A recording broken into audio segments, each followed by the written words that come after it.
Punjabi study point 63 ਵੇਖ ਰਹੇ ਸਾਰੇ ਹੀ ਵਿਊਅਰਸ ਦਾ ਇਸ ਚੈਨਲ ਤੇ ਇੱਕ ਵਾਰ ਫੇਰ ਬਹੁਤ ਸਵਾਗਤ।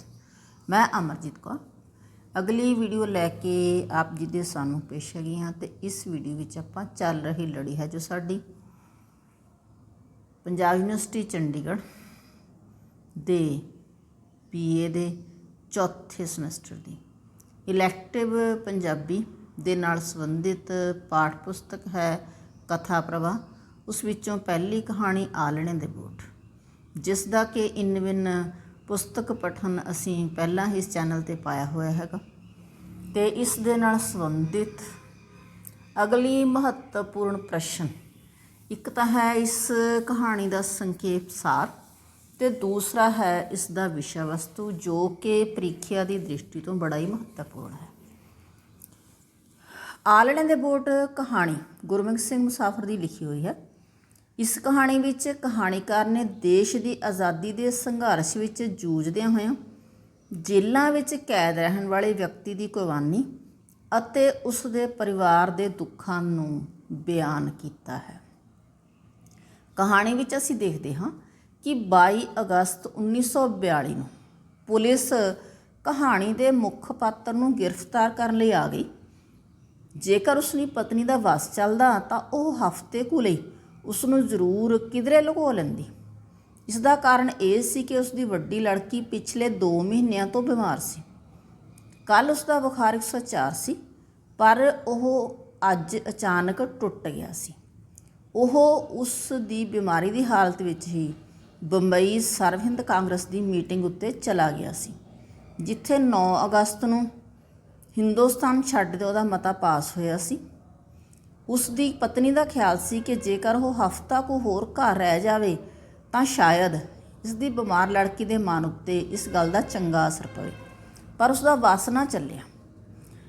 ਸੋ ਉਸਨੇ ਉਸਦੇ ਗਲ ਵਿੱਚ ਫੁੱਲਾਂ ਦਾ ਹਾਰ ਪਾ ਕੇ ਪਤੀ ਨੂੰ ਵਿਦਾ ਕਰ ਦਿੱਤਾ।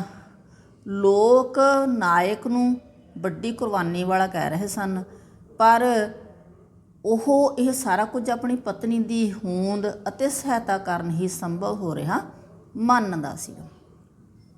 ਜੇਲ੍ਹ ਵਿੱਚ ਚਿੱਠੀਆਂ, ਧਾਰਾਂ, ਅਖਬਾਰਾਂ ਅਤੇ ਮੁਲਾਕਾਤਾਂ ਸਭ ਬੰਦ ਸਨ। ਦਸੰਬਰ 1942 ਨੂੰ ਜਦੋਂ ਉਹ ਸ਼ਾਹਪੁਰ ਜੇਲ੍ਹ ਵਿੱਚ ਕੈਦ ਸੀ ਤਾਂ ਉਸ ਨੂੰ ਮੁਨਸ਼ੀ ਹਰੀ ਲਾਲ ਤੋਂ ਪਤਾ ਲੱਗਿਆ ਕਿ ਉਸ ਦੀ ਪਿਤਾ ਜੀ ਦੀ ਮੌਤ ਨੂੰ ਕਈ ਦਿਨ ਹੋ ਗਏ ਨੇ। ਉਸਦੇ ਸਾਥੀ ਉਸਦੇ ਆਲੇ ਦੁਆਲੇ ਇਕੱਠੇ ਹੋ ਕੇ ਉਸਦੇ ਪਿਤਾ ਜੀ ਦਾ ਅਫਸੋਸ ਕਰਨ ਲੱਗ ਪਏ। ਉਹ ਰਾਤ ਕਾਫੀ ਦੇਰ ਬੇਚੈਨ ਰਿਹਾ। ਸਵੇਰੇ ਕਿਸੇ ਤਰ੍ਹਾਂ ਉਸਨੂੰ ਪਤਾ ਲੱਗਿਆ ਕਿ ਜੇਲ੍ਹ ਦੇ ਦਫ਼ਤਰ ਵਿੱਚ ਉਸਦੇ ਪਿਤਾ ਜੀ ਦੇ ਗੁਜ਼ਰ ਜਾਣ ਦੀਆਂ ਤਾਰਾਂ ਆਈਆਂ ਤਾਂ ਸਨ, ਪਰ ਕਿਸੇ ਨੇ ਉਸਨੂੰ ਦੱਸਿਆ ਨਹੀਂ ਸੀ। ਇੱਕ ਸਾਥੀ ਦੇ ਪੁੱਛਣ 'ਤੇ ਉਸਨੇ ਦੱਸਿਆ ਕਿ ਉਸਦੇ ਮਾਤਾ ਜੀ ਤਾਂ ਪਹਿਲਾਂ ਹੀ ਚਲਾਣਾ ਕਰ ਚੁੱਕੇ ਸਨ। ਸ਼ਾਹਪੁਰ ਜੇਲ੍ਹ ਦੇ ਰਾਜਸੀ ਨਜ਼ਰਬੰਦਾਂ ਨੂੰ ਸਿਆਲਕੋਟ, ਮੀਆਂਵਾਲੀ ਅਤੇ ਮੁਲਤਾਨ ਆਦਿ ਜੇਲ੍ਹਾਂ ਵਿੱਚ ਬਦਲਣ ਦੇ ਆਰਡਰ ਆ ਗਏ ਸਨ। ਜਦੋਂ ਸਿਆਲਕੋਟ ਜਾਣ ਵਾਲੀ ਗੱਡੀ ਵਜ਼ੀਰਾਬਾਦ ਸਟੇਸ਼ਨ ਉੱਤੇ ਪੁੱਜੀ ਤਾਂ ਉੱਥੇ ਉਸਦੇ ਭਰਾ ਨੇ ਉਸਨੂੰ ਬਾਰੀ ਰਾਹੀਂ ਦੱਸਿਆ ਕਿ ਉਸਦੇ ਪਿਤਾ ਜੀ ਦੀ ਮੌਤ ਕਿਸ ਤਰ੍ਹਾਂ ਹੋਈ ਹੈ, ਕਿਸ ਤਰ੍ਹਾਂ ਉਹ ਉਸਨੂੰ ਯਾਦ ਕਰਦੇ ਰਹੇ ਸਨ ਅਤੇ ਕਿਸ ਤਰ੍ਹਾਂ ਉਹਨਾਂ ਦੀਆਂ ਤਾਰਾਂ ਦਾ, ਚਿੱਠੀਆਂ ਦਾ ਸਰਕਾਰ ਵੱਲੋਂ ਕੋਈ ਉੱਤਰ ਨਹੀਂ ਸੀ ਮਿਲਿਆ। ਅੰਤਲੇ ਸਵਾਸ ਸਮੇਂ ਉਸਦੇ ਪਿਤਾ ਜੀ ਨੇ ਕਿਹਾ ਸੀ ਜੇਕਰ ਉਸ ਨੂੰ ਮਿਲ ਨਹੀਂ ਸਕਦਾ ਤਾਂ ਫਿਰ ਉਹਨਾਂ ਦੀਆਂ ਹੱਡੀਆਂ ਉਸਦੇ ਪੁੱਤਰ ਦੇ ਜੇਲ੍ਹ ਤੋਂ ਆਉਣ ਤੱਕ ਸੰਭਾਲ ਕੇ ਰੱਖਣੀ। ਸਿਆਲਕੋਟ ਜੇਲ੍ਹ ਵਿੱਚ ਉਸ ਨੂੰ ਆਪਣੀ ਪਤਨੀ ਦੀ ਚਿੱਠੀ ਤੋਂ ਵੱਡੀ ਲੜਕੀ ਦੇ ਬਿਮਾਰ ਹੋਣ, ਵੱਡੇ ਤੋਂ ਛੋਟੇ ਵੱਡੇ ਬੇਟੇ ਦਰਖਤ ਤੋਂ ਡਿੱਗਣ ਕਾਰਨ ਉਸ ਦੀਆਂ ਦੋਵਾਂ ਬਾਹਾਂ ਟੁੱਟ ਜਾਣ ਅਤੇ ਵੱਡੀ ਲੜਕੇ ਦੇ BA ਪਾਸ ਕਰਕੇ ਕਿਸੇ ਕੰਮ ਦੀ ਭਾਲ ਵਿੱਚ ਬੰਬਈ ਚਲੇ ਜਾਣ ਅਤੇ ਵੱਡੀ ਲੜਕੀ ਤੋਂ ਛੋਟੀ ਤੇ 10ਵੀਂ ਪਾਸ ਕਰ ਲੈਣ ਅਤੇ FA ਵਿੱਚ ਦਾਖਲ ਕਰਾਉਣ 'ਤੇ ਵੱਡੀ ਲੜਕੀ ਦੇ ਸਿਹਤਯਾਬ ਹੋਣ ਦਾ ਪਤਾ ਲੱਗਿਆ। ਇੱਕ ਦਿਨ ਜੇਲ੍ਹ ਵਿੱਚ ਸਵੇਰੇ ਉਹ ਨਹਾ ਕੇ ਸਾਥੀ ਕੈਦੀਆਂ ਨੂੰ ਸ਼੍ਰੀ ਗੁਰੂ ਗ੍ਰੰਥ ਸਾਹਿਬ ਜੀ ਦਾ ਪਾਠ ਸੁਣਾਉਣ ਅਤੇ ਗੀਤਾ ਦੀ ਕਥਾ ਸੁਣਨ ਮਗਰੋਂ ਉਸਨੂੰ ਆਪਣੀ ਪਤਨੀ ਦੀ ਚਿੱਠੀ ਮਿਲੀ, ਜਿਸ ਵਿੱਚ ਉਸਨੇ ਨਿੱਕੀ ਕੁੜੀ ਦੇ ਤਾਪ ਅਤੇ ਨਮੂਨੀਏ ਨਾਲ ਬਿਮਾਰ ਹੋਣ ਅਤੇ ਉਸਨੂੰ ਉਸਦੇ ਚਾਚੇ ਦੁਆਰਾ ਲਾਹੌਰ ਮੇਓ ਹਸਪਤਾਲ ਵਿੱਚ ਲਿਜਾਣ ਦੀ ਖਬਰ ਲਿਖੀ ਹੋਈ ਸੀ। ਸਭ ਤੋਂ ਨਿੱਕੀ ਲੜਕੀ ਦੇ ਗਲ ਵਿੱਚ ਫੋੜੇ ਅਤੇ ਉਸਨੂੰ ਚੀਰਾ ਦਿੱਤੇ ਜਾਣ ਦਾ ਅਤੇ ਛੋਟੂ ਅਤੇ ਭੀਚੇ ਦੇ ਬੁਖਾਰ ਨਾਲ ਬਿਮਾਰ ਹੋਣ ਦਾ ਜ਼ਿਕਰ ਸੀਗਾ। ਇਸ ਤੋਂ 4-5 ਦਿਨ ਮਗਰੋਂ ਉਸਨੂੰ ਆਪਣੇ ਤੋਂ ਛੋਟੇ ਭਰਾ ਦੀ ਇੱਕ ਹੋਰ ਚਿੱਠੀ ਮਿਲੀ, ਜਿਸ ਵਿੱਚ ਉਸਨੇ ਵੱਡੀ ਤੋਂ ਨਿੱਕੀ ਦੇ ਤਪਦਿਕ ਦੀ ਰੋਗਣ ਹੋਣ ਕਾਰਨ ਲਾਹੌਰ ਦੇ ਮਿਓ ਹਸਪਤਾਲ 'ਚ ਦਾਖਲ ਹੋਣ ਦਾ ਜ਼ਿਕਰ ਕੀਤਾ ਸੀ। ਇਸ ਦੇ ਨਾਲ ਹੀ ਭੀਚੇ ਦੇ ਗੁੰਮਸੁੰਮ ਰਹਿਣ ਅਤੇ ਉਨੀਂਦਰੇ ਦੇ ਰੋਗੀ ਹੋ ਜਾਣ ਅਤੇ ਉਸ ਦੀ ਪਤਨੀ ਦੇ ਕਮਜ਼ੋਰ ਹੋਣ ਦਾ ਜ਼ਿਕਰ ਸੀਗਾ, ਜਿਸ ਦਾ ਕਾਰਨ ਵੀ ਉਹਨੂੰ ਦੱਸਿਆ ਸੀ ਕਿ ਉਸ ਦੀ ਇੱਕ ਲੱਤ ਲਾਹੌਰ ਅਤੇ ਦੂਜੀ ਅੰਮ੍ਰਿਤਸਰ ਰਹਿੰਦੀ ਸੀ। ਕਹਿਣ ਦਾ ਭਾਵ ਕਿ ਉਸ ਨੂੰ ਇੱਕ ਪਾਸੇ ਲਾਹੌਰ ਜਾਣਾ ਪੈਂਦਾ ਸੀ ਅਤੇ ਉਸ ਨਾਲ ਦੀ ਨਾਲ ਉਸਨੂੰ ਅੰਮ੍ਰਿਤਸਰ ਵੀ ਜਾਣਾ ਪੈਂਦਾ ਸੀ, ਇਸ ਕਰਕੇ ਉਹ ਬਿਮਾਰ ਸੀ। ਉਸਦੇ ਇੱਧਰ ਉੱਧਰ ਦੌੜ ਭੱਜ ਵਿੱਚ ਲੱਗੀ ਰਹਿਣ ਕਰਕੇ ਹੀ ਭੀਚਾ ਬਿਮਾਰ ਹੋਇਆ ਸੀ। ਉਸਨੇ ਚਿੱਠੀ ਵਿੱਚ ਉਸਦੀ ਪਤਨੀ ਦੀ ਸਿਹਤ ਬਾਰੇ ਚਿੰਤਾ ਜ਼ਾਹਰ ਕੀਤੀ ਸੀ। 19 ਅਪ੍ਰੈਲ 1944 ਨੂੰ ਪੰਜਾਬ ਸਰਕਾਰ ਨੇ ਉਸਨੂੰ ਬੱਚਿਆਂ ਦੀ ਬਿਮਾਰੀ ਕਰਕੇ 5-500 ਦੇ ਜ਼ਮਾਨਤੀ ਦੇ ਕੇ ਰਿਹਾ ਹੋਣ ਦੀ ਆਗਿਆ ਦਿੱਤੀ ਸੀ, ਪਰ ਉਸਨੇ ਅਜਿਹੇ ਪੈਰੋਲ 'ਤੇ ਜਾਣ ਤੋਂ ਨਾ ਕਰ ਦਿੱਤੀ। ਜੇਲ੍ਹ ਦੇ ਵੱਡੇ ਸਾਹਿਬ ਨੂੰ ਇਸ ਗੱਲ ਦਾ ਖਿਆਲ ਵੀ ਨਹੀਂ ਸੀ ਕਿ ਉਹ ਇਸ ਸ਼ਰਤ ਉੱਤੇ ਰਿਹਾ ਹੋਣਾ ਨਹੀਂ ਮੰਨੇਗਾ। ਵੱਡੇ ਸਾਹਿਬ ਨੂੰ ਉਸਦੇ ਇੱਕ ਮਿੱਤਰ ਨੇ ਉਸਦੇ ਮੁੰਡੇ ਦੀ ਖਤਰਨਾਕ ਹਾਲਤ ਬਾਰੇ ਪਤਾ ਲੱਗਿਆ ਸੀ ਅਤੇ ਉਹ ਦਿਲ ਦਾ ਹਮਦਰਦ ਸੀ ਅਤੇ ਉਹ ਪੈਰੋਲ ਦਾ ਪਰਵਾਨਾ ਆਪ ਲੈ ਕੇ ਉਸ ਕੋਲ ਪੁੱਜਿਆ ਸੀ, ਪਰ ਉਸਨੇ ਇੱਕੋ ਨਾ ਪਕੜੀ ਹੋਈ ਸੀ। ਇਸ ਦਾ ਮਤਲਬ ਇਹ ਨਹੀਂ ਸੀ ਕਿ ਉਸਨੂੰ ਆਪਣੀ ਔਲਾਦ ਪਿਆਰੀ ਨਹੀਂ ਸੀ, ਪਰ ਉਹ ਮਸ਼ਰੂਤ ਰਿਹਾਈ ਕਬੂਲ ਕਰਕੇ ਆਪਣੀ ਕੌਮ ਨੂੰ ਕਲੰਕਿਤ ਨਹੀਂ ਸੀ ਕਰਨਾ ਚਾਹੁੰਦਾ। 22 ਅਪ੍ਰੈਲ ਨੂੰ ਭੀਚੇ ਦੇ ਗੁਜ਼ਰਨ ਦੀ ਤਾਰ ਆ ਗਈ। ਅਫਸੋਸ ਕਰਨ ਵਾਲਿਆਂ ਵਿੱਚੋਂ ਕਿਸੇ ਨੇ ਭੀਚੇ ਦਾ ਅਸਲ ਨਾਂ ਨਾ ਪਤਾ ਲੱਗਿਆ ਅਤੇ ਦੂਜੇ ਦਿਨ ਉਹਨਾਂ ਨੂੰ ਉਸਦੀ ਮੌਤ ਦੀ ਖਬਰ ਪੜ੍ਹਦਿਆਂ ਪਤਾ ਲੱਗਿਆ ਕਿ ਉਸ ਦਾ ਨਾਂ ਤੇਜਿੰਦਰ ਦੇਵ ਸਿੰਘ ਸੀ। ਉਸਦੇ ਸਾਥੀਆਂ ਨੇ ਇਕੱਠੇ ਹੋ ਕੇ ਉਸਦੀ ਜਿੱਦ ਛੱਡ ਕੇ ਘਰ ਜਾਣ ਲਈ ਮਨਾਉਣ ਦਾ ਫੈਸਲਾ ਕਰ ਲਿਆ।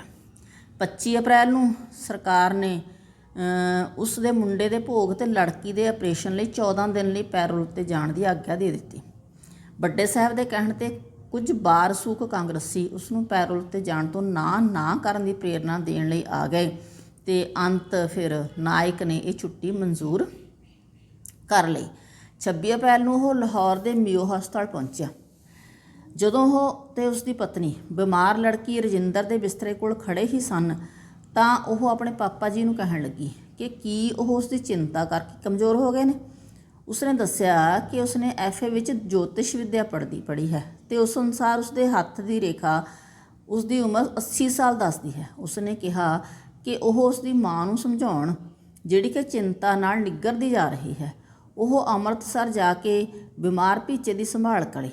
ਅਸਲ ਵਿੱਚ ਉਸਨੂੰ ਭੀਚੇ ਦੀ ਮੌਤ ਦਾ ਪਤਾ ਹੀ ਨਹੀਂ ਸੀ। ਇਹ ਸੁਣ ਕੇ ਉਸਦੀ ਪਤਨੀ ਫਿੱਸ ਪੈਣ ਵਾਲੀ ਮਤਲਬ ਰੋਣ ਵਾਲੀ ਲੱਗੀ ਸੀਗੀ ਅਤੇ ਰਜਿੰਦਰ ਕਹਿਣ ਲੱਗੀ ਕਿ ਉਸਨੂੰ ਤਪਦਿਕ ਨਹੀਂ ਹੈ ਅਤੇ ਉਹ ਉਸਨੂੰ ਇਸ ਵਾਰਡ ਵਿੱਚੋਂ ਕੱਢ ਲੈਣ। ਉਸ ਲਈ ਪਹਾੜ 'ਤੇ ਕੋਈ ਥਾਂ ਬਣਾਉਣ ਦੀ ਸਲਾਹ ਪੱਕੀ ਕਰਕੇ ਰਾਤ ਨੂੰ ਫਿਰ ਨਾਇਕ ਹੈ ਜੋ ਅੰਮ੍ਰਿਤਸਰ ਚਲਿਆ ਗਿਆ। 29 ਅਪ੍ਰੈਲ ਨੂੰ ਭੀਚੇ ਦੇ ਭੋਗ 'ਤੇ ਸਾਰੇ ਜਿਹੜੇ ਸਨ ਉਸਦੇ ਸਾਥੀ ਅੰਮ੍ਰਿਤਸਰ ਇਕੱਠੇ ਹੋਏ ਅਤੇ ਰਜਿੰਦਰ ਨੂੰ ਅਜੇ ਤੱਕ ਵੀ ਪਤਾ ਲੱਗਣ ਨਾ ਦਿੱਤਾ ਗਿਆ ਇਸ ਬਾਰੇ ਕਿ ਭੀਚੇ ਦੀ ਮੌਤ ਹੋ ਗਈ ਹੈ। ਰਜਿੰਦਰ ਦੇ ਆਪਰੇਸ਼ਨ ਦੀ ਤਰੀਕ ਪਹਿਲਾਂ 2 ਮਈ, ਫਿਰ 4 ਮਈ ਅਤੇ ਅੰਤ 6 ਮਈ ਹੋ ਗਈ। 9 ਮਈ ਨੂੰ ਉਸਦੀ ਪੈਰੋਲ ਖਤਮ ਹੋ ਜਾਣੀ ਸੀ। ਮਹਾਤਮਾ ਗਾਂਧੀ ਦੀ ਰਿਹਾਈ ਦੀ ਖਬਰ ਸੁਣ ਕੇ ਉਸ ਨੂੰ ਆਪਣੀ ਪੈਰੋਲ ਦੇ ਵੱਧ ਜਾਣ ਦੀ ਉਮੀਦ ਸੀਗੀ। ਰਜਿੰਦਰ ਦੇ ਆਪਰੇਸ਼ਨ ਮਗਰੋਂ ਮਿੱਤਰ ਸੰਬੰਧੀ ਸਨ ਜਿਹੜੇ ਸਾਰੇ ਚਲੇ ਗਏ। ਦੋਹਾਂ ਪਤੀ ਪਤਨੀ ਨੇ ਫੈਸਲਾ ਕੀਤਾ ਕਿ ਉਹਨਾਂ ਵਿੱਚੋਂ ਇੱਕ ਅੰਮ੍ਰਿਤਸਰ ਰਿਹਾ ਕਰੇਗਾ ਅਤੇ ਦੂਜਾ ਲਾਹੌਰ। ਦੂਜੇ ਦਿਨ ਹਸਪਤਾਲ ਦੇ ਵਿੱਚ ਪਿੱਪਲ ਦੇ ਇੱਕ ਵੱਡੇ ਟਾਹਣ ਦੇ ਟੁੱਟਣ ਦੀ ਚਰਚਾ ਸੀ। ਉਸਦੀ ਘਰਵਾਲੀ ਹੁਣੇ ਉੱਥੇ ਲੰਮੀ ਪਈ ਉੱਠ ਕੇ ਆਈ ਸੀ ਅਤੇ ਉਸ ਦਾ ਬਚਾਅ ਹੋ ਗਿਆ ਸੀ। ਇਹ ਵੀ ਕੁਦਰਤ ਦਾ ਇੱਕ ਕ੍ਰਿਸ਼ਮਾ ਮੰਨਿਆ ਰਿਹਾ ਸੀ। ਠੀਕ ਉਸੇ ਵੇਲੇ ਇੱਕ ਪੁਲਿਸ ਅਫਸਰ ਨੇ ਆ ਕੇ ਉਸ ਨੂੰ ਪੈਰੋਲ ਦੀ ਮਨਸੂਖੀ ਦਾ ਪਰਵਾਨਾ ਫੜਾ ਦਿੱਤਾ। ਇਹ 7 ਮਈ ਦਾ ਦਿਨ ਸੀ। ਰਜਿੰਦਰ ਅਜੇ ਆਪਰੇਸ਼ਨ ਰੂਮ ਦੇ ਨਾਲ ਦੇ ਕਮਰੇ ਵਿੱਚ ਹੀ ਸੀ। ਜਦੋਂ ਉਹ ਆਪਣੀ ਘਰਵਾਲੀ ਨਾਲ ਉਸਦੇ ਕਮਰੇ 'ਚ ਗਿਆ ਤਾਂ ਉਸਦੀ ਅੱਖ ਲੱਗੀ ਹੋਈ ਸੀ। ਫਿਰ ਬਾਹਰ ਆ ਕੇ ਉਸਨੇ ਆਪਣੀ ਪਤਨੀ ਨੂੰ ਪੈਰੋਲ ਦੀ ਮਨਸੂਖੀ ਦੀ ਗੱਲ ਦੱਸੀ ਅਤੇ ਉਹ ਸੁਣਦਿਆਂ ਸਾਰੇ ਹੀ ਬੈਂਚ 'ਤੇ ਲੰਮੀ ਪੈ ਗਈ। ਕਹਿਣਾ ਮਤਲਬ ਉਹ ਨਿਰਾਸ਼ ਜਿਹੀ ਹੋ ਗਈ ਵਿਚਾਰੀ ਅਤੇ ਦੁਖੀ ਹੋ ਗਈ ਇਸ ਸਮੇਂ ਉਸਦੀ ਜਿਹੜੀ ਹੈ ਪੈਰੋਲ ਦੀ ਮਨਸੂਖੀ ਬਾਰੇ ਜਾਣ ਕੇ। ਪੁਲਿਸ ਅਫਸਰ ਕਾਹਲਾ ਪੈ ਰਿਹਾ ਸੀ ਅਤੇ ਉਸ ਨੂੰ ਟਾਂਗਾ ਲੈ ਕੇ ਆਉਣ ਬਾਰੇ ਪੁੱਛ ਰਿਹਾ ਸੀ। ਇਸ ਵੇਲੇ 2-4 ਹੋਰ ਚਿੱਟੇ ਕੱਪੜੀਏ ਪੁਲਿਸ ਵਾਲੇ ਵੀ ਆ ਗਏ। ਉਹ ਫਿਰ ਰਜਿੰਦਰ ਦੇ ਕਮਰੇ ਵਿੱਚ ਗਿਆ। ਉਸਨੇ ਪੁੱਛਿਆ ਕਿ ਉਹ ਕਿੰਨੇ ਦਿਨ ਉਸਦੇ ਕੋਲ ਰਹਿਣਾ ਹੈ। ਉਸਨੇ ਉੱਤਰ ਦਿੱਤਾ ਕਿ ਉਸਨੇ ਹੁਣ ਉਸ ਲਈ ਪਹਾੜ ਵਿੱਚ ਜਗ੍ਹਾ ਬਣਾਉਣ ਜਾਣਾ ਹੈ। ਉਸਦੀ ਪਤਨੀ ਨੇ ਕਿਹਾ ਕਿ ਉਹ ਹੁਣ ਉਸਨੂੰ ਪਹਾੜ ਉੱਤੇ ਛੱਡ ਕੇ ਹੀ ਵਾਪਸ ਜਾਣਗੇ। ਫਿਰ ਉਹ ਦੋਵੇਂ ਬਾਹਰ ਨਿਕਲ ਆਏ। ਫਿਰ ਜਦੋਂ ਉਹ ਮੁੜ ਉਸ ਦੇ ਕਮਰੇ 'ਚ ਗਏ ਤਾਂ ਲੜਕੀ ਦੀ ਅੱਖ ਲੱਗ ਚੁੱਕੀ ਸੀ। ਇਹਨਾਂ ਨੂੰ ਪੁਲਿਸ ਟਾਂਗਾ ਲੈ ਕੇ ਆ ਗਈ ਅਤੇ ਨਾਇਕ ਉਸ ਵਿੱਚ ਬੈਠ ਗਿਆ। ਸਿਆਲਕੋਟ ਦੁਬਾਰਾ ਜੇਲ੍ਹ ਵਿੱਚ ਪਹੁੰਚ ਕੇ ਉਸਨੂੰ ਪਤਾ ਲੱਗਿਆ ਕਿ ਉਸਦੀ ਪੈਰੋਲ ਇਸ ਕਰਕੇ ਮਨਸੂਖ ਹੋਈ ਸੀ ਕਿਉਂਕਿ ਪੁਲਿਸ ਨੂੰ ਸ਼ੱਕ ਸੀ ਕਿ ਉਹ ਰਾਜਸੀ ਮੀਟਿੰਗਾਂ ਕਰ ਰਿਹਾ ਸੀਗਾ ਬਾਹਰ, ਜਦ ਕਿ ਆਪਾਂ ਦੇਖਿਆ ਹੈ ਕਿ ਆਪਣੀ ਲੜਕੀ ਦੀ ਬਿਮਾਰ ਪੁਸ਼ਟੀ ਕਰ ਰਿਹਾ ਸੀਗਾ। ਉਹ ਸੋਚਦਾ ਸੀ ਕਿ ਪੈਰੋਲ 'ਤੇ ਘਰ ਨਾ ਜਾਣਾ ਹੀ ਚੰਗਾ ਸੀ।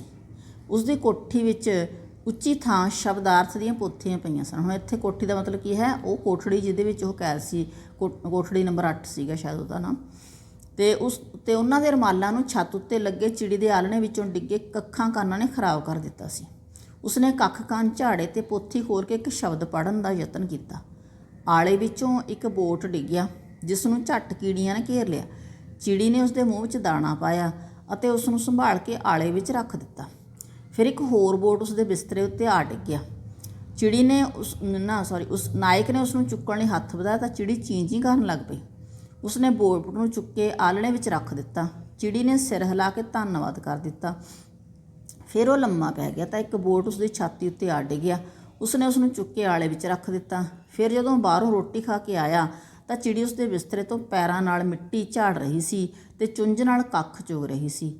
ਬੋਟ ਹੁਣ ਆਪਣੇ ਆਲ੍ਹਣੇ ਵਿੱਚ ਸਨ। ਜਾਪਦਾ ਸੀ ਕਿ ਚਿੜਾ ਆ ਕੇ ਚਲਾ ਗਿਆ ਹੈ। ਇਸ ਤੋਂ ਮਗਰੋਂ ਉਹ ਰਹਿਰਾਸ ਦੇ ਪਾਠ ਸਮੇਂ ਇਸ ਤੁਕ 'ਤੇ ਆ ਕੇ ਰੁਕ ਗਿਆ, ਕਾਹੇ ਰੇ ਮਨ ਚਿਤਵੈ ਉਦਮ ਜਾ ਆਹਰ ਹਰਜੂਏ ਭਰਿਆ। ਇਸ ਤੋਂ ਮਗਰੋਂ ਵੀ ਉਹ ਇਸ ਤੁਕ ਨੂੰ ਗੁਣਗੁਣਾਉਂਦਾ ਰਿਹਾ। ਤਾਂ ਇਹ ਤਾਂ ਸੀਗਾ ਇੱਕ ਕਹਾਣੀ ਦਾ ਸਾਰ, ਜਿਸ ਵਿੱਚ ਅਸੀਂ ਦੇਖਿਆ ਵੀ ਕਿਸ ਤਰ੍ਹਾਂ ਜਿਹੜਾ ਨਾਇਕ ਹੈ ਉਹ ਇੱਕ ਵਾਰ ਉਸਦਾ ਮਨ ਡਾਵਾਂਡੋਲ ਹੁੰਦਾ ਹੈ। ਫਿਰ ਜਦੋਂ ਉਹ ਚਿੜੀ ਨੂੰ ਵੇਖਦਾ ਹੈ, ਉਸਦੇ ਬੱਚਿਆਂ ਨੂੰ ਦੇਖਦਾ ਹੈ, ਚਿੜੀ ਜਿਹੜੀ ਹੈਗੀ ਹੈ ਚਿੜੇ ਤੋਂ ਇਲਾਵਾ ਬਿਨਾਂ ਹੀ ਉਹਨਾਂ ਦੀ ਸੰਭਾਲ ਕਰ ਰਹੀ ਹੈ, ਪਰਮਾਤਮਾ ਦੀ ਉਹਦੇ 'ਤੇ ਕਿਰਪਾ ਹੈ। ਤਾਂ ਇਸ ਤਰ੍ਹਾਂ ਹੀ ਉਸ ਨੂੰ ਵੀ ਆਪਣੇ ਪਰਿਵਾਰ ਬਾਰੇ ਇਹ ਲਾਈਨ ਪੜ੍ਹ ਕੇ ਅਤੇ ਚਿੜੀ ਦੀ ਹਾਲਤ ਦੇਖਦੇ ਉਸਦੇ ਬੱਚਿਆਂ ਨੂੰ ਵੇਖ ਕੇ ਉਹਨੂੰ ਵੀ ਧਰਵਾਸ ਹੋਇਆ ਅਤੇ ਉਹਦਾ ਜਿਹੜਾ ਦੁੱਖ ਸੀ ਉਹ ਉਸਨੂੰ ਥੋੜ੍ਹਾ ਜਿਹਾ ਘਟਦਾ ਨਜ਼ਰ ਆਇਆ। ਤਾਂ ਇਹ ਤਾਂ ਸੀਗਾ ਇਸ ਕਹਾਣੀ ਦਾ ਸਾਰ। ਅਤੇ ਹੁਣ ਆਪਾਂ ਇਸ ਕਹਾਣੀ ਦਾ ਵਿਸ਼ਾ ਵਸਤੂ ਪੜ੍ਹਦੇ ਹੈਗੇ ਹਾਂ, ਜਾਂ ਫਿਰ ਇਹਦਾ ਥੀਮ ਵੀ ਅਸੀਂ ਕਹਿ ਸਕਦੇ ਹੈਗੇ ਹਾਂ। ਆਲ੍ਹਣੇ ਦੇ ਬੋਟ ਕਹਾਣੀ ਗੁਰਮੁਖ ਸਿੰਘ ਮੁਸਾਫਰ ਦੀ ਰਚਨਾ ਹੈਗੀ ਆ। ਇਸ ਦਾ ਵਿਸ਼ਾ ਭਾਰਤ ਦੇ ਸੁਤੰਤਰਤਾ ਸੰਗਰਾਮ ਵਿੱਚ ਹਿੱਸਾ ਲੈਣ ਵਾਲੇ ਇਸ ਕਹਾਣੀ ਦੇ ਮੁੱਖ ਪਾਤਰ ਵਰਗੇ ਦੇਸ਼ ਭਗਤਾਂ ਦੀ ਕੁਰਬਾਨੀ ਅਤੇ ਉਹਨਾਂ ਦਾ ਵਾਰ-ਵਾਰ ਜੇਲ੍ਹਾਂ ਵਿੱਚ ਜਾਣਾ ਅਤੇ ਪਿੱਛੋਂ ਉਹਨਾਂ ਦੀ ਪਤਨੀ ਅਤੇ ਬੱਚਿਆਂ ਦੀਆਂ ਬਿਮਾਰੀਆਂ, ਪਰੇਸ਼ਾਨੀਆਂ ਅਤੇ ਮੌਤ ਵਰਗੇ ਦੁੱਖਾਂ ਵਿੱਚੋਂ ਲੰਘਦਿਆਂ ਕਸ਼ਟਾਂ ਨਾਲ ਭਰਿਆ ਹੋਇਆ ਜੀਵਨ ਗੁਜ਼ਾਰਨਾ ਹੈ। ਕਹਾਣੀ ਦਾ ਮੁੱਖ ਪਾਤਰ ਇੱਕ ਨਿਸ਼ਕਾਮ, ਨਿਡਰ ਅਤੇ ਕੁਰਬਾਨੀ ਦਾ ਪੁਤਲਾ ਦੇਸ਼ ਭਗਤ ਹੈ। ਉਹ ਲੰਮੇ ਸਮੇਂ ਤੋਂ ਆਜ਼ਾਦੀ ਸੰਗਰਾਮ ਵਿੱਚ ਹਿੱਸਾ ਲੈ ਰਿਹਾ ਸੀ ਅਤੇ ਕਈ ਵਾਰ ਜੇਲ੍ਹ ਜਾ ਚੁੱਕਿਆ ਸੀ। 1942 ਦੇ ਭਾਰਤ ਛੱਡੋ ਅੰਦੋਲਨ ਕਾਰਨ ਪੁਲਿਸ ਉਸ ਨੂੰ ਫੜਨ ਲਈ ਆ ਜਾਂਦੀ ਹੈ ਅਤੇ ਉਸ ਦਿਨ 2 ਮਹੀਨਿਆਂ ਮਗਰੋਂ ਹੀ ਉਸਦੀ ਬਿਮਾਰ ਵੱਡੀ ਬੱਚੀ ਦਾ ਬੁਖਾਰ ਟੁੱਟਿਆ ਸੀ ਅਤੇ ਆਪਣੇ ਹੱਥਾਂ ਦੇ ਨਾਲ ਉਸਨੇ ਗਲ ਵਿੱਚ ਫੁੱਲਾਂ ਦਾ ਹਾਰ ਪਾ ਕੇ ਉਸਨੂੰ ਕਈ ਵਾਰ ਜੇਲ੍ਹ ਭੇਜ ਚੁੱਕੀ ਉਸਦੀ ਪਤਨੀ ਹੁਣ ਇਹ ਚਾਹੁੰਦੀ ਸੀ ਕਿ ਉਹ ਕੁਝ ਸਮਾਂ ਹੋਰ ਘਰ ਰਹੇ ਤਾਂ ਜੋ ਉਸਦੀ ਬਿਮਾਰ ਲੜਕੀ ਦੇ ਮਨ ਉੱਤੇ ਕੋਈ ਬੁਰਾ ਅਸਰ ਨਾ ਪਵੇ, ਪਰੰਤੂ ਉਸਦੀ ਇੱਛਾ ਪੂਰੀ ਨਹੀਂ ਹੋਈ। ਉਹ ਉਸ ਨੂੰ ਉਸਦੇ ਗਲ ਵਿੱਚ ਫੁੱਲਾਂ ਦਾ ਹਾਰ ਪਾ ਕੇ ਵਿਦਾ ਕਰਦੀ ਹੈ। ਲੋਕ ਮੁੱਖ ਪਾਤਰ ਦੀ ਕੁਰਬਾਨੀ ਨੂੰ ਸਲਾਹੁੰਦੇ ਨੇ, ਪਰ ਮੁੱਖ ਪਾਤਰ ਸਮਝਦਾ ਹੈ ਕਿ ਕੁਰਬਾਨੀ ਤਾਂ ਉਸਦੀ ਪਤਨੀ ਦੀ ਹੈ, ਜੋ ਕਿ ਉਸ ਦੇ ਮਗਰੋਂ ਉਸਦੇ ਬੱਚਿਆਂ ਅਤੇ ਸਾਰੇ ਪਰਿਵਾਰ ਨੂੰ ਦੀ ਸੰਭਾਲ ਕਰਦੀ ਹੈ। ਮੁੱਖ ਪਾਤਰ ਦੀ ਸ਼ਾਹਪੁਰ ਜੇਲ੍ਹ ਵਿੱਚ ਕੈਦ ਦੌਰਾਨ ਉਸਦੇ ਪਿਤਾ ਜੀ ਦੀ ਮੌਤ ਹੋ ਜਾਂਦੀ ਹੈ। ਜੇਲ੍ਹ ਪ੍ਰਸ਼ਾਸਨ ਉਸਦੇ ਘਰੋਂ ਇਸ ਸੰਬੰਧੀ ਆਈਆਂ ਹੋਈਆਂ ਤਾਰਾਂ ਦੀ ਕੋਈ ਪਰਵਾਹ ਨਹੀਂ ਕਰਦਾ ਅਤੇ ਉਸਨੂੰ ਕੋਈ ਖਬਰ ਨਹੀਂ ਦਿੰਦਾ ਅਤੇ ਇਹ ਖਬਰ ਵੀ ਉਸਦੇ ਇੱਕ ਸਾਥੀ ਰਾਹੀਂ ਬਾਹਰੋਂ ਹੀ ਪ੍ਰਾਪਤ ਹੁੰਦੀ ਹੈ। ਫਿਰ ਜਦੋਂ ਉਸਨੂੰ ਸ਼ਾਹਪੁਰ ਤੋਂ ਸਿਆਲਕੋਟ ਦੀ ਜੇਲ੍ਹ ਵਿੱਚ ਤਬਦੀਲ ਕੀਤਾ ਜਾ ਰਿਹਾ ਸੀ ਤਾਂ ਵਜ਼ੀਰਾਬਾਦ ਸਟੇਸ਼ਨ ਉੱਤੇ ਉਸਦਾ ਭਰਾ ਉਸਨੂੰ ਉਸਦੇ ਪਿਤਾ ਜੀ ਦੀ ਬਿਮਾਰੀ, ਮੌਤ ਅਤੇ ਉਸਨੂੰ ਅਖੀਰਲੇ ਸਮੇਂ ਮਿਲਣ ਦੀ ਤੜਫ ਬਾਰੇ ਦੱਸਦਾ ਹੈ। ਇਹ ਉਹ ਸਮਾਂ ਸੀ ਜਦੋਂ ਜੇਲ੍ਹ ਵਿੱਚ ਕੈਦੀਆਂ ਤੱਕ ਕੋਈ ਚਿੱਠੀ, ਤਾਰ, ਖਬਰ ਜਾਂ ਮੁਲਾਕਾਤੀ ਨਹੀਂ ਸੀ ਪਹੁੰਚਣ ਦਿੱਤਾ ਜਾਂਦਾ। ਫਿਰ ਚਿੱਠੀਆਂ ਦੀ ਜਦੋਂ ਖੁੱਲ੍ਹ ਹੋਈ ਤਾਂ ਉਸਨੂੰ ਆਪਣੇ ਪਤਨੀ ਅਤੇ ਭਰਾ ਦੀਆਂ ਚਿੱਠੀਆਂ ਤੋਂ ਵੱਡੀ ਲੜਕੀ ਦੇ ਮੁੜ ਬਿਮਾਰ ਹੋ ਜਾਣ, ਵੱਡੇ ਤੋਂ ਛੋਟੇ ਲੜਕੇ ਦੇ ਦਰਖਤ ਤੋਂ ਡਿੱਗ ਕੇ ਦੋਹੇਂ ਬਾਹਾਂ ਤੜਵਾ ਲੈਣ, ਉਸਦੇ ਇਲਾਜ ਦਾ ਕੋਈ ਠੀਕ ਪ੍ਰਬੰਧ ਨਾ ਹੋ ਸਕਣ, ਵੱਡੀ ਲੜਕੀ ਤੋਂ ਨਿੱਕੀ ਦੇ ਤਾਪ ਅਤੇ ਨਮੂਨੀਆ ਨਾਲ ਬਿਮਾਰ ਹੋਣ ਪਿੱਛੋਂ ਤਪ ਤੱਕ ਦੀ ਸ਼ਿਕਾਰ ਹੋ ਜਾਣ ਕਰਕੇ ਮਿਊ ਹਸਪਤਾਲ ਵਿੱਚ ਦਾਖਲ ਹੋਣ, ਉਸਦੀ ਪਤਨੀ ਦੇ ਬਿਮਾਰ ਬੰਦਿਆਂ ਦੀ ਸੰਭਾਲ ਦੀ ਭੱਜ ਦੌੜ ਕਾਰਨ ਬਹੁਤ ਹੀ ਤੰਗੀ ਵਿੱਚ ਹੋਣ, ਨਿੱਕੀ ਕੁੜੀ ਦੇ ਗਲ ਵਿੱਚ ਫੋੜਾ ਹੋ ਜਾਣ, ਛੋਟੂ ਤੇ ਭੀਚੇ ਦੇ ਬਿਮਾਰ ਹੋਣ ਤੋਂ ਇਲਾਵਾ ਘਰ ਦੀਆਂ ਹੋਰ ਖਬਰਾਂ ਵੀ ਮਿਲਦੀਆਂ ਨੇ, ਜਿਸ ਕਰਕੇ ਉਸਨੂੰ ਬੜੀ ਪਰੇਸ਼ਾਨੀ ਹੁੰਦੀ ਹੈ ਤੇ ਉਸਨੂੰ ਰਾਤ ਨੂੰ ਬੜੇ ਭੈੜੇ ਸੁਪਨੇ ਆਉਂਦੇ ਨੇ। ਘਰ ਵਿੱਚ ਇੰਨੀ ਤੰਗੀ ਤੇ ਪਰੇਸ਼ਾਨੀ ਦੀ ਹਾਲਤ ਹੋਣ ਦੇ ਬਾਵਜੂਦ ਮੁੱਖ ਪਾਤਰ ਡੋਲਦਾ ਨਹੀਂ। ਉਸਦੇ ਬੱਚਿਆਂ ਦੀ ਬਿਮਾਰੀ ਕਾਰਨ ਪੰਜਾਬ ਸਰਕਾਰ ਉਸਨੂੰ 5-500 ਦੀਆਂ 2 ਜ਼ਮਾਨਤਾਂ ਉੱਤੇ ਪੈਰੋਲ 'ਤੇ ਰਿਹਾ ਕਰਨ ਦਾ ਪ੍ਰਵਾਨਾ ਜਾਰੀ ਕਰਦੀ ਹੈ, ਭੇਜਦੀ ਹੈ ਤੇ 19 ਅਪ੍ਰੈਲ ਨੂੰ ਇਹ ਪ੍ਰਵਾਨਾ ਲੈ ਕੇ ਜੇਲ੍ਹ ਦਾ ਵੱਡਾ ਸਾਹਿਬ ਆਪ ਮੁੱਖ ਪਾਤਰ ਕੋਲੇ ਆਉਂਦਾ ਹੈ ਤਾਂ ਉਹ ਸ਼ਰਤਾਂ ਉੱਤੇ ਰਿਹਾ ਹੋਣ ਨੂੰ ਆਪਣੀ ਜਮਾਤ ਉੱਤੇ ਕਲੰਕ ਸਮਝਦਾ ਹੋਇਆ ਆਪਣੀ ਰਿਹਾਈ ਤੋਂ ਇਨਕਾਰ ਕਰ ਦਿੰਦਾ ਹੈ। 22 ਅਪ੍ਰੈਲ ਨੂੰ ਭੀਚੇ ਦੀ ਮੌਤ ਦੀ ਖਬਰ ਆ ਜਾਂਦੀ ਹੈ।